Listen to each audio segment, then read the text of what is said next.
qué impresionante figura de Bob Esponja. Mire nada más. Adiós, Bob. Salúdame. Bien. Saludos, Bob. Así, continúa con tus manos.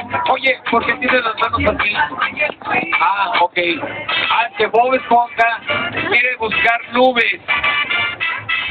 Como no está en el jardín de las medusas, esta vez se va a divertir con las nubes.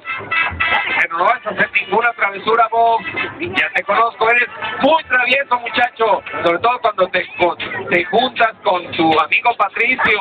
Pero esta mañana no está Patricio contigo. Así es de que no vayas a hacer travesuras. Ah, ya vi las intenciones. ¿Quieres jugar con los globos como juegas con las medusas, verdad? Caray.